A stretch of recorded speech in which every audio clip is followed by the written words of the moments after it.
Hi everyone, David Aragona and Mike Beer here taking a look at the DRF Sunday race of the day, which comes out at Aqueduct. Race 3 on their 9-race card is the Grade 3 Pebbles. This one going the 1 mile distance on the inner turf course for the 3-year-old fillies. And Mike, only a field of 6 entered for this race. No MTOs. They're all in for the turf.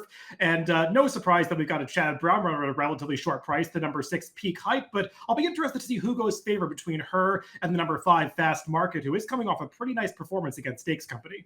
Yeah, I agree. I mean, listen, Pink Hype hasn't done it yet in a stakes race. She seems like she's got that kind of potential, but she's also a horse without a lot of early speed, so she'll have horses to pass on the stretch. Her Fast Market, she's been awful good, even though she came up short in the Sands Point last time. She's been very good in her last 2 starts. Got a couple Kentucky shippers coming in for this race, the number 3 Coretto and the number 4 Love You Anyway. They're going to have to get a little faster, though, to beat the 2 New York-based rivals drawn to their outside. Let's take a look at the Timeform US pace projector for this Pebbles. And Mike, a little bit of a murky pace scenario. I think any one of the 3 horses drawn towards the inside could go forward if their jockeys want to get aggressive. I'm not sure exactly which ones will, because they've used aggressive tactics in the past, not all of them with success. So it is going to be a rider's race. Yeah, I agree with that. The longer I looked at it too, David, I mean, I guess it all just depends on what they decide to do. I mean, Paradise City to me from the rail, I know that she'll come out of there running, and they did put her on the lead last time, but, we'll just see if they opt for that sort of rail tracking trip that they got 2 starts back. We'll talk about it a little more when we get to the number 4 here, but that's a horse that at some point I'd really like to see them get aggressive with in the early stages of a race, at least once, just to see what happens. I'm even intrigued to see if the number 2, It Ain't 2, gets an aggressive rider, but the jockey switch to John Velasquez, given the murky pace scenario. So we'll see. It's one where I think intention coming out of the gate is going to be key.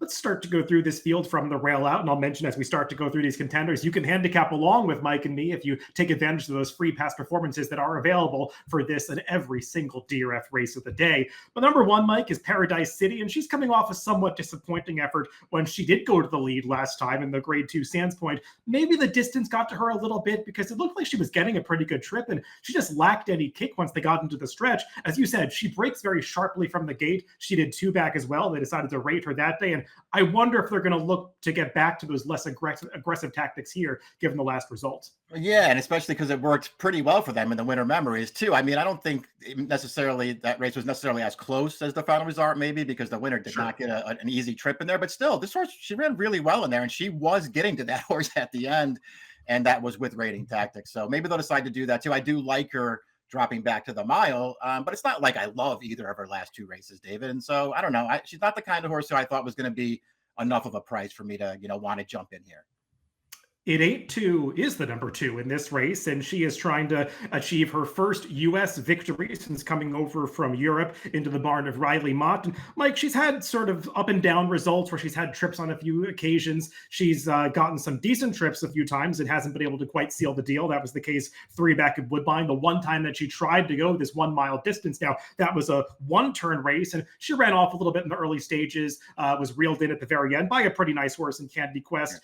I think that she might be well served to get another aggressive ride here, but I am a little bit concerned that the distance might be pushing her just a little too far. I feel the same way about her. Yeah, I guess if they're going to run her in this race and trying the 2-turn mile here for the first time, then maybe their best chance is just to get aggressive, put her on the lead, and see how far she can take this field. I just didn't really think she ran great in the Colleen, even though the pace was solid. She was relatively loose up there, and it just seemed like the distance really got to her at the end, and I just don't have high hopes for her stretching out here around 2 turns. Up next, we've got a couple of horses coming out of the same N1X allowance race at Keeneland on October 24th. The 6th place finisher in that race is the number 3, Coretto, who, Mike, I thought she got a pretty good trip, all things considered. She was saving ground in the pocket. Maybe she was a little blocked in the stretch if you think she had more run than she really showed. I just have some concern that she hasn't really moved forward since a promising start to her career as a 2-year-old. Yeah, me too. That's the one thing that that held me back with her too, because I remember really liking her debut. I know it was at Kentucky Downs, but I thought she ran really, really well that day, and she just hasn't really gone forward since then. Not that, some of her races after that, and they did try some tough spots with her. It's not like they were terrible performances. It just didn't seem like she really got better. Now, I'm with you last time. I feel like she was blocked in the stretch for a little while there, but I feel like ultimately it worked out, and she just didn't have a ton of run there. The flip side of that, though, David, I mean, that's ostensibly her 3-year-old debut in that race. It's off about a 9-month layoff, and she did shape with some potential early on. So I'm not ready to totally give up on her. I'm not sure that means I want it better in this race, though. But I think you do agree, Mike, with my take that the horse who had the tougher trip in that allowance race last time is probably the number 4, Love You Anyway, who was just hung wide around both turns. And you mentioned earlier that she might be a horse that's better served by aggressive tactics. At least that would allow her to save a little more ground because she's been the victim of ground loss in a few of her races. Yeah, that's how I was looking at her too. I mean, and I know that there's some post position issues in a couple of her races too that sort of play into that kind of stuff. That was certainly maybe the case last time. But when you watch her races overall, and she was green early on anyway, but Mhm. she's a really handy kind of a horse, and they just never go forward with her. They're always taking a hold of her out of the gate.